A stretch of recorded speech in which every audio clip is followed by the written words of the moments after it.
Friday, Perek Chof Aleph, Halacha Aleph.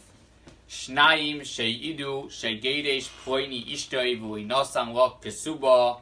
If two witnesses come and testify about a man which divorced his wife and did not give him the ksuba, the document of marriage, v'huzamu, and they found out to be zimim, they found out to be disqualified, v'haloi bein hayom bein l'machar, and hence that the person is actually going to go and divorce his wife either today or tomorrow.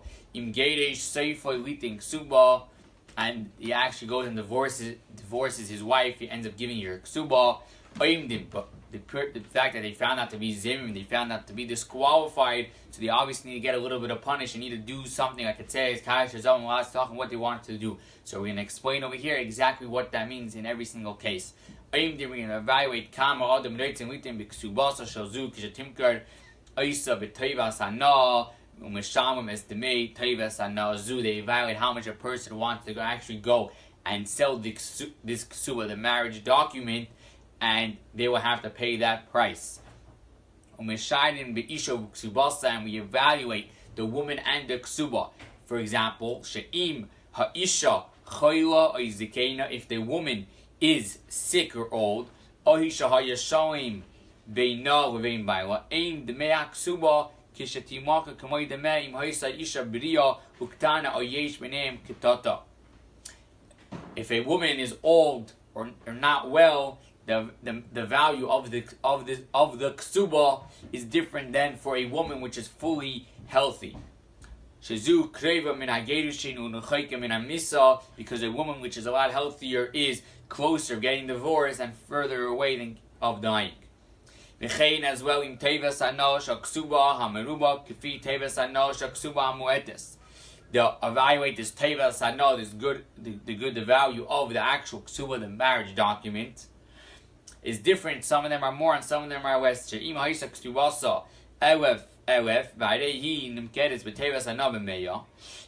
ksuba is worth 1,000 zuz and they actually go and sell it for 100 zuz,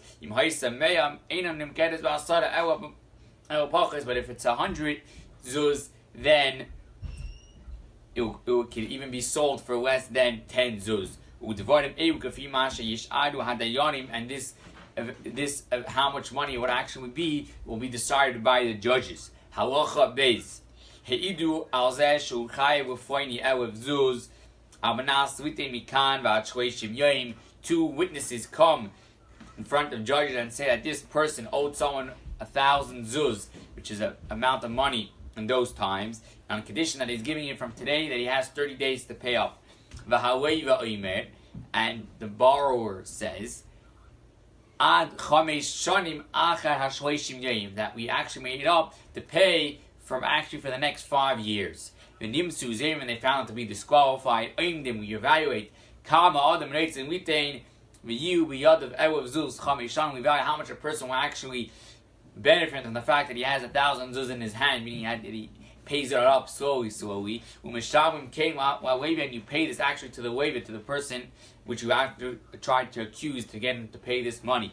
So to anything similar in these situations. Halacha Gimel. Heidu al shayrish al zeh shenagach. If two witnesses come and say that this ox went and gored someone, and they found out to be disqualified, that they pay half the damage worth. But if the ox is not worth this price, then you pay for how much the actual ox is worth. Because you only pay for the goof, so that actual what the body is worth. Therefore, you may do a love. And if they testify as well that the animal ate fruits or broke vessels on the way, then they actually pay in full what they damaged. So to anything similar to this case. Halacha Dalit. If the two witnesses come in front of the judges and testify that this person knocked the tooth out of his slave, and then afterwards blinded him. When they found him to be disqualified, they pay the master the worth of the slave and the worth of the eye. If they first testified that the master blinded his servant and his slave, and then afterwards went and knocked out his tooth. When they found him to be disqualified, and then they evaluated the case and it found out to be the opposite way around. That the master first knocked out the tooth and then afterwards blinded him. Then you actually pay the money's worth on the eye to the slave. So to anything similar to this case. Halacha hey. Witnesses which testify that a man warned his wife not to go into a private room together with another man, ustira, and she actually went into the room, shehuzamu, and then these witnesses found out to be false. Waking to get malchus. But if one witness comes, then they actually, after the husband already warned the wife, she actually committed adultery with another man. And they found out that this one witness is disqualified. He actually goes and pays the marriage document. But if it was two, that they are the witnesses for everything that happened in this case. They found out to be disqualified. They actually pay the money's worth of the ksuba, but they do not go and get lashes. Why did they not kill? Isn't that they already warned the wife that if they go into hiding with a certain man, they actually will get killed. For the fact that they did not warn them, that's why the actual witnesses will not get killed if they find out to be disqualified. That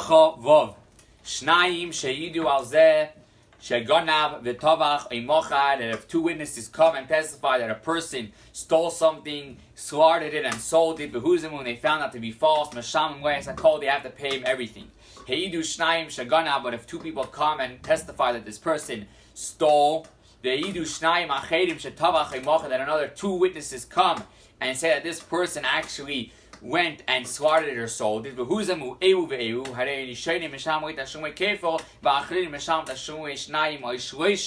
and then what happens is that both sets of witnesses find out to be false. The first ones which say that he just stole it, and the second set of Eidim of witnesses that find out that they actually went and slaughtered it or sold it. Then they split up the cost of what they wanted to do. That the first Eid and the first witnesses pay double, and the last set of witnesses actually go and pay twice or three times the amount. But if the last group of witnesses find out to be false, then the gan of the actual person that stole it pays kefil, because that is true. But then they actually pay to the one that stole it 4 or 5 times. But the Eidus, but if one, like we explained earlier, that if only one witness will find out to be false, then the entire testimony is nullified. But if one of the first group of Eidus which actually testified that person went and stole something, then the entire testimony is invalid. Because if there's no stealing, then there's no slaughtering or selling it, and then he does not need to pay anything. Halacha Zayin. If two witnesses come and say that this person ate in this field for 3 years, and they find out to be false, then they actually go and pay the owner of the field the amount of money, how much the field costs. But if two witnesses come and testify that this person was in the field for 2 years, and two witnesses come and testify that this person was in the next year, and two witnesses that come and say that he ate near the 3rd year, and they all find out to be false, Mishalshim b'neihem, they actually go and split it up between all three of them. Sha'af pi she'edus hachazaka showish edus him, even though it's actually three separate testimonies. And they think Eidus achas v'azama, but when it comes to this fight, when it comes to actually in this case of to be disqualified, it actually can be considered one. Therefore, two brothers, ve'echad mitzadeh from ko echad, ve'echad mehen ve'eud b'shana shana, had a eud showish edus. If you're a brother, if there's three brothers and there's one person that goes and that combines with them to actually go and give a testimony with this hem chazaka, and then the actual chazaka of them, the person that actually gets the field now, because the fact that he's there for 3 years, with this guy. But they are, to get disqualified, they are actually like one. Then if all of them become disqualified, and they split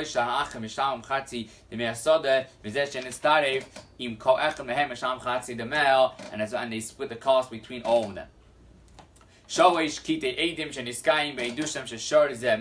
If there are three groups of Eidim witnesses that testify that this ox is a muad, which basically means that if it gores, that already gored someone 3 times and it needs to pay in full. And the first and second one find out to go and to be disqualified, then all of them are putter. Nothing happens because there's no testimony.